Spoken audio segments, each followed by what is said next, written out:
Welcome to the West London Sport QPR podcast with me, David McIntyre, and my old friend Kevin Gallen. Only one thing we can talk about really, which is the Marti Cifuentes situation, one I describe as matters coming to a head really, rather than anything new or surprising. Kev, I will come to you in a second. I know most people will rightly be much more interested in what you've got to say rather than what I've got to say, but perhaps just give a little perspective first. I think it's one that a lot of QPR and particularly Marti fans might object to, but I'll give it anyway. I think, QPR have been in this situation before, albeit not for some time, indeed not in the lifetime of many of those watching and listening to this, where a QPR manager knows he's as popular as his bosses are unpopular, and he uses that leverage to the full. I have to say, in general, that doesn't end well for the club generally, I'm afraid.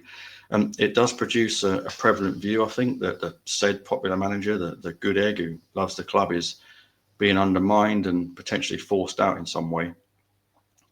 Because it's a really simple one, this. For me, managers like players who are thought to have done well at a club, they can potentially get a chance to move higher up the food chain, whether that's, you're out of contract defender wanted by a club that could very well be in the Premier League soon, or a manager whose stock seems to be on the rise. And look, after a season and a half at QPR, he's managed in difficult circumstances and kept the club in the Championship. It can be argued that Marti Cifuentes deserves the chance to see what he can do at a club with fewer restrictions. It's how more successful Rangers managers, Neil Warnock being a prime example, ended up at QPR themselves. So, will he stay or will he go? Well, look, whenever I've been asked that question in recent months, I've simply said it depends on whether he gets another job. And the manager's chances of another club coming knocking in what is a very competitive field can often hinge on things like a contract situation or compensation. And I think that's what we're seeing played out here with some of the manoeuvrings that have been going on in the past week or so that people may have seen. Kevin, I think it's fair to say that we've both been more or less on the same page when it comes to this manager. Overall respect for the job he's been doing, but with some caveats, right? So, how important do you think he is to QPR? Well, like I say, I never thought he was a genius, and I never thought he was a poor manager. I thought he's done a decent job. I've always said that. I don't know. I always thought that he's more of a defensive coach than an attacking coach. He came in, I repeat myself, but he came in at the start, tried to play a passing game.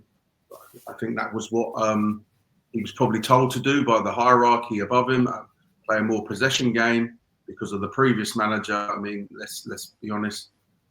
The previous manager was, it was a diabolical spell for the club, as in results, was just horrendous. And I always thought that anyone coming in would be an upgrade at the time because it was so bad. So he came in, he wanted to play a passing game. It worked for a few weeks. Then the results were poor. And then he went more pragmatic. He went more defensive. I think he got in some bigger players. And he put in bigger players. He put Jimmy Dunn right back, which was an excellent move by him because, and we'll probably talk about this, but I'll go into it already and just talk about something different. Jimmy Dunn was so important because not only did he score goals and was a threat attacking wise, he was heading them out from set pieces as well, and you need that in the Championship. So he went long, he went big and strong, and then at the start of this season, they went and trying to play a more of a passing game. It obviously didn't work. We didn't win till, I don't know, we beat Luton and then it didn't win till, was it Cardiff or something ridiculous?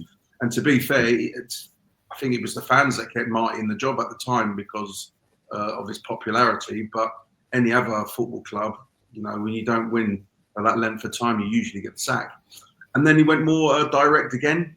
He went more bigger, stronger, set pieces, sitting back, low block, as they call it, or I call it sitting deep. And it worked. And we had a great 2 or 3 months, which basically secured our Championship status. And then in the last few months, he's gone back to, a bit passy, out from the back, which we can't do. We can't. For some reason, I think we're the only team in the Championship who are very poor at passing out from the back, which is not a problem for me. But if that's what you've been told from the people upstairs of the style of play you want to play, then it is a problem for the club. The last few weeks hasn't been great.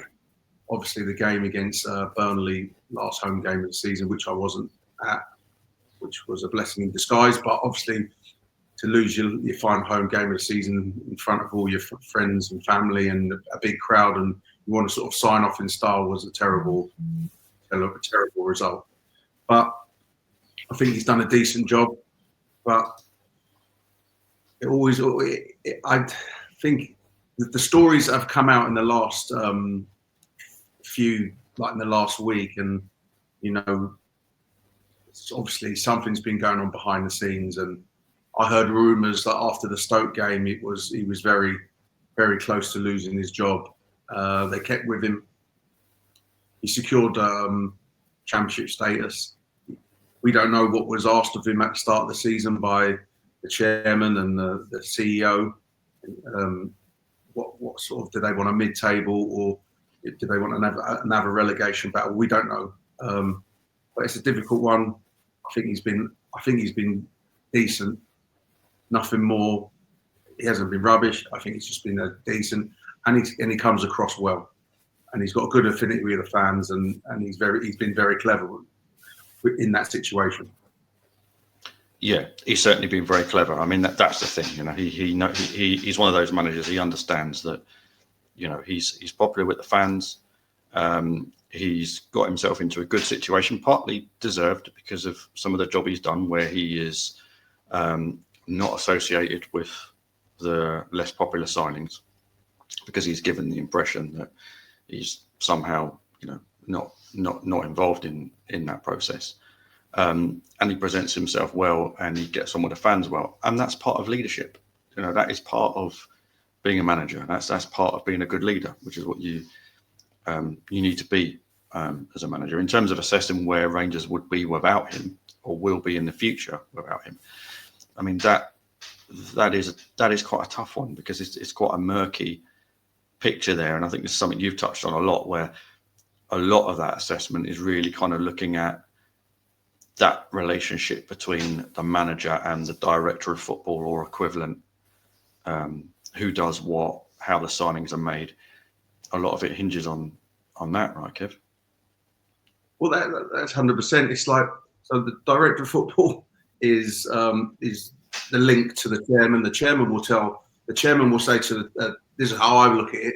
The chairman will say to the director of football, I can see this at QPR, the chairman's losing 15 to 20 £20 million a year. Now, it doesn't matter how rich you are. If you're losing that sort of money every year, you are thinking, hold on a minute, this can't go on. And fair play to Ruben and the people who put the money in. They do, and they have done for numerous years. And there's the other story of, they took over when we were in the Premiership, and I get that, and I'm not that's true as well. But the reality is they're putting their hand in their pocket. Now, he's probably said to Christian Nori, we need to start signing some younger players to develop them, to sell them on, to get some money back, and to build because of the FFP, to build a better team to try and get into the Premiership. That's what I think they're trying to do. Now, if you're trying to develop players and you're playing a style of football and you're losing every week, and then you have to go back to a more pragmatic, more direct style of play, then there's going to be it's going to be tension between the CEO, Christian Nori, and the manager. And then the manager's thinking, well, this is a results-based business. I'm my own limited company, and if I can keep QPR up, I might move on to better things, and people will say, well, he's a good manager. Where the club is like thinking, well, we've signed these players, you're not coaching them well enough, and they're not playing well enough, and their value is going down. Waste of money is going, and there's more waste of money. And then the chairman's upstairs probably thinking, hold on, I spent £3.5 million on Madsen, and he can't even get a game this season. And who's going to take the blame? Christian Nori will say, well, he can't coach it. Bushnori will probably say to Marty, well, you've got to coach him to be better. And Marty will say to him, he's no good. I can't play him. We'll lose every week. And there's your tension between the manager and the CEO or the director of football, and there's more. It becomes a blame game, and I've seen it in football clubs so many times. Well, that is exactly the situation here. I mean, so separate from that would be things like injuries and the way certain staff have been deployed and what's happened there, which has been a big part of the season, and Cifuentes has touched on that, and he may have a point there. But leaving that aside, I think that there is a propensity to kind of portray the popular manager as somehow being a hostage to certain things or being undermined. And, the bottom line is that, you've described the model there, and that is the model that he was brought into. He wouldn't be employed by them unless he fit into that model. So David knew the rules when he signed up to it. Yeah. The model now in football is basically the old style manager, Alex Ferguson's gone, run the club. It's director of football, head coach. Here's the players, you coach them. And then that's when the tension, because he'll say, hold on, these players you've given me ain't good enough. And he'll say, you're not good enough coach, you should be coaching them better. And then who wins with the hierarchy upstairs? Yeah, exactly. But I mean, just from the financial perspective, though, in the sense that, the idea that perhaps he's limited or he's been undermined, but that's by QPR's financial position, which he understands as well. That the model that exists at the moment, and it was the same when Les Ferdinand was there. These things are dictated by the ownership and the realities of financial fair play. QPR are in the position at the moment where they need to claw back some money in terms of transfer fees, and they need to get and keep their house in order when it comes to FFP. So the model has to be to sign these players for the development side and hope that they, can accrue some value, or has to be to bring in, the foreign players. I mean, me and you are both not fans of bringing in players without that championship experience. And we've seen some of the problems of it this season. But on the other side of the coin, although some of the transfer fees look a little bit out of proportion, wages wise, they tend to be cheaper than English players. So it is a decent way of staying within your budget while getting players that you could potentially develop. So QPR are hemmed in by that. And that's just fact. That is just the stone cold fact. That is where Rangers are at the moment. And some clubs are in a different place financially, and therefore it's very difficult, if your manager has done a good job, to stop the process of that manager potentially being able to move on and get a position somewhere else. I don't want to defend QPR. We generally don't do that, but that's just the reality. The manager is perceived as having done a pretty good job in difficult circumstances. He's now potentially put himself in a place where he could be considered by some other clubs in that division and could feasibly be a Premier League manager in a season or two. That's difficult to compete with. Yeah, no, and I don't blame him. There's just that saying they give you: if you want loyalty, you get a dog. Loyalty, the only loyal people are the fans. The amount of, players move on, managers move on, fans stay. But also, the club cuts players. There's no loyalty with the club sometimes when they cut players. I've been in that situation myself. But there's only loyalty. Now, Marti obviously thinks, his representatives have spoke to whatever club, who he feels as an ambitious manager feels he can get into the Premiership quicker for him than staying at QPR and being under these restrictions in his mind. Now, we'll talk about Dave, who leaked what to Sky Sports about West Brom. Who do you think leaked it? Was it the club, or was it Marti's representatives? Actually? It's an interesting one, that, Kev, because I'm not really in the business of talking about where stuff comes from. But what I can say is that I've looked at some of the comments that assume that. Dave, I'll rephrase that. Who benefits more from that? What's come out in the press, in the media, the last few days? Cifuentes does, frankly. I mean, I've seen it. I've seen it said, and I understand the logic. I've seen a lot of fans say that, an initial story suggesting that Cifuentes has fallen out with the powers that be and is considering quitting is perhaps a story that looks like it might have come from his side. And that the suggestion that he's spoken or his representatives are in talks with another club would definitely come from QPR and would be some kind of retaliation, if you like, in the game that's now unfolding. Now, I completely get that perspective. I totally understand why that might seem the case. Let me try and put another perspective forward. If you're in QPR's position when your manager is linked with another club, and even when it's said that he is unhappy, has fallen out, etc., that's all part of the game. You will be sitting in a pretty relaxed frame of mind. There might be kind of all hell breaking loose on forums and everything else. But the line from QPR will be, and it will be up to others to decide whether this is accurate or not. I'm not saying whether it's fair. I'm just saying how it can be presented, which is that QPR have made a succession of bad managerial appointments over a long period of time. And here we have a guy who's been brought in, who was a relative unknown, and a year and a half later, because of the job he's done, and by definition, some of the progress that QPR must have made, he's now attracting interest from other clubs, which is in stark contrast to how other managerial appointments have gone. So we must have done something right, therefore, and if other clubs want him, then he can go, and there's compensation. So the club has moved on, the managerial appointment has worked out, and the club will get compensation. Now, what changes that is the idea potentially that there have been talks with other clubs.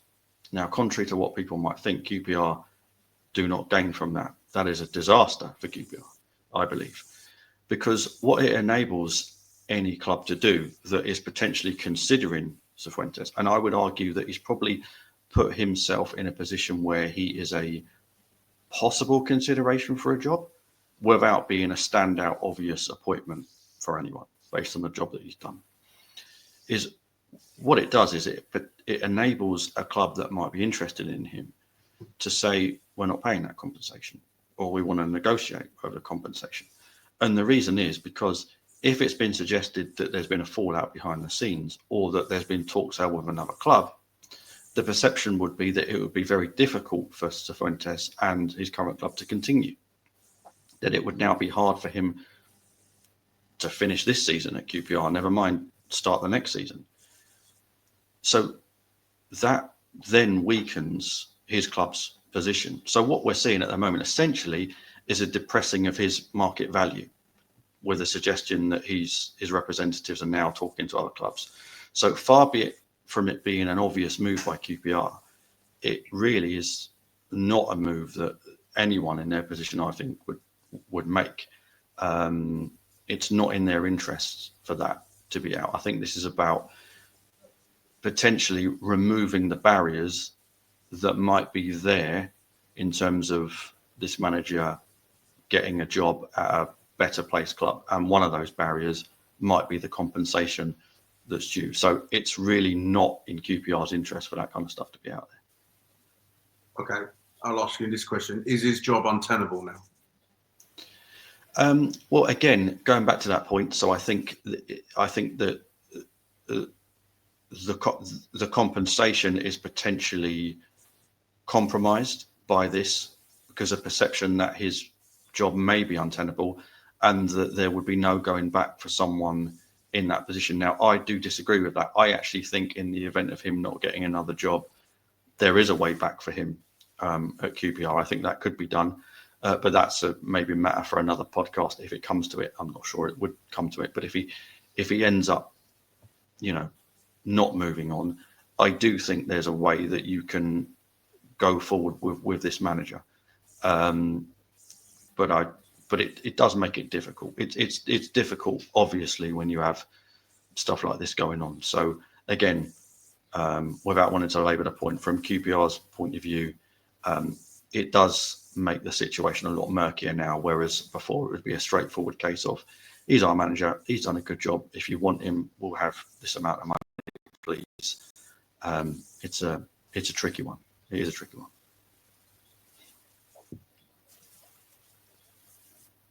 And I mean, I suppose that takes us back to the question I asked you, Kev, how important is he to QPR? This is the kind of unquantifiable, isn't it, really? It's how much of their, you couldn't call it success in a million years, but if you call it success of staying up in difficult circumstances in terms of injuries and the finances, how much of that success hinges on him? A lot of his admirers would say it does. And what are the risks going forward without him? It could go either way, really, couldn't it? Well, it could do, but this season, I went to the Cardiff home game. I went to and then the following Oxford away, and my feeling after them two games were, if QPR are not better than those two teams, we did, and Plymouth, we deserve to go down, because they were poor teams, really poor. So yeah, we stayed up, but I actually think the Championship as a whole, the level of the quality has really gone down in the last few years, and it's because the Premiership is so powerful now. They take the best players out of the Championship, and they just become squad players in the Premiership, and it's going to become even difficult. Every year it's going to be difficult, because the teams that get relegated from the Premiership, and two of them, one's promoted already and one's going to be in the playoffs. Luton was, well, that was just an absolute shambles what happened there. I mean, for them to be in this situation with one game to go, fighting to stay up, considering the parachute payments, that's just really unheard of. But next season, Ipswich come down, Southampton come down, and Leicester come down, and I would expect all three of them to be in the top six. So I actually think the Championship as a whole quality is not as good as it used to be, and I think if you get solid at the back and you get a big strong team and athletic, we've talked about this.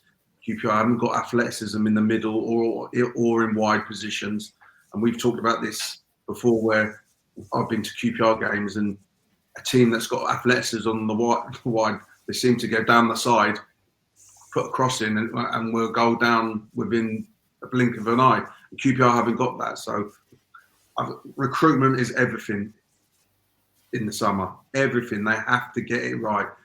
I feel they got it really poorly wrong in the summer just gone, and I hope they've learned from that situation where, yes, like you said, it's cheaper from abroad, but when you sign 10 players and maybe only 9 of them haven't played in the Championship, I just feel you're looking for trouble.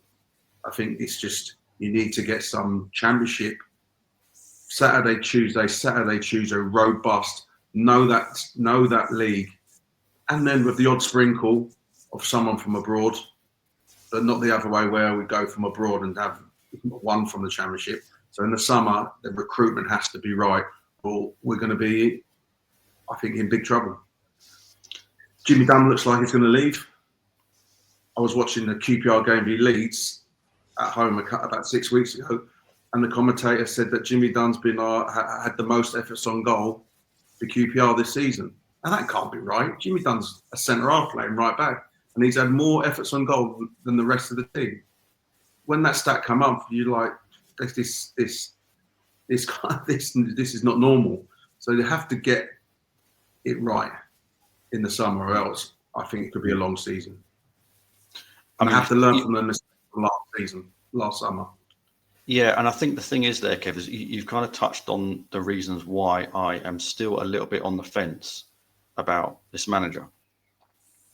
I mean, other QPR managers, I could have just told you straight away what my view was on them and how things might progress without them. The thing with Cifuentes is quite complicated, because on the one hand, like you said, the recruitment has seemed questionable. And although he's often seen as a kind of hostage to that, and to some extent he is, because what I always said about Cifuentes was not that I doubted him, but that I doubted some elements of the setup around him, the setup around someone who didn't have prior experience in Championship football, and was coming from elsewhere. But the bottom line is that he is a continental style coach who hadn't managed in England before. It's not like he's someone that can go in bursting with ideas when it comes to transfers. And it's also not like he doesn't have a big input into transfers, because he does. But again, I would question his ability, if not now that he's picked up more Championship experience, but certainly previously, his ability to actually lay it on the line and say, these are the players I want. This is what they can do. This is what I know about them. This is what I believe they can deliver. So that, for me, is still the question mark against him. But on the other side, I always think the one way that you judge a manager more than anything else is, are the team producing more than the sum of its parts? And I think, frankly, the squad is crap, Kevin, at the moment, and has been. It's been really poor this season. Not just because of some of the signings not going well there, but obviously the injuries. I think on paper, I genuinely think it's the worst QPR squad in our lifetime. I think it's worse than the squad that were relegated in 2001. And I think in back-to-back seasons, keep that club in the Championship with a bit to spare, and last season more than a bit to spare, beating Leeds, Leicester, etc. I think you can't take those achievements away from him, and that's why I think there is an element of risk of potentially looking to life without him. No.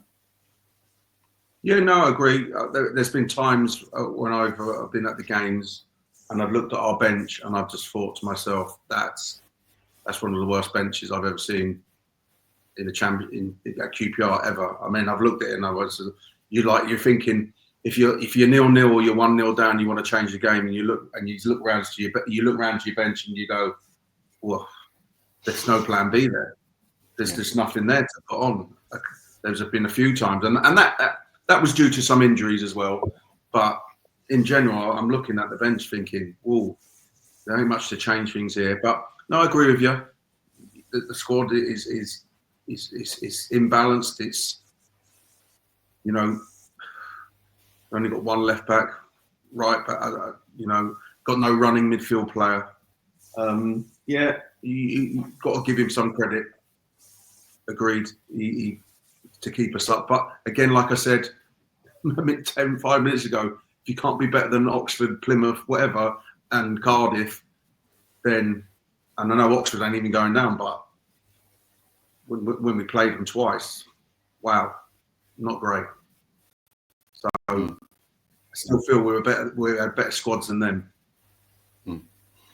Yeah, we'll end, mate, by talking a little bit about the Sunderland game, and I do mean a little bit about the Sunderland game because there's not really a lot we can say about that one. I'm sure, based on past performances, we can guarantee there'll be an absolutely heroic effort up there by QPR in such difficult circumstances. I had to laugh last night. Actually, I was watching the Leeds Bristol City game with a couple of work colleagues, and they were remarking basically how poor Bristol City were. And that basically that it was a rollover job, and the game was so one-sided, and I really had to laugh at that. And I said to them, look, this Bristol City in this game are like the Viet Cong compared to what I see most weeks when QPR are up against a strong side. What do you think? Massacre on the cards? Rangers on the beach, aren't they? I wouldn't say it's a massacre on the cards. I can't see us winning, but you just never know with QPR. After the Cardiff game and we went to play Oxford, I thought we're curtains, and we ended up winning 3-1. So sometimes QPR can just shock you out of the blue, but it's going to be very tough. Big pitch. They're in the playoffs. It's whether they rest some of their better players or they keep it going. There'll be a big crowd. It's their last home game of the season, as in the league. It's going to be very tough, and it depends if Marti's on the bench. Is he gonna take it? Is he going to be told to play more of the younger players and give them a run out? But I'd be very surprised if we get anything on Saturday. And I hope I am surprised, but I can't see it. It's going to be really tough, big pitch, big crowd. They'll be confident.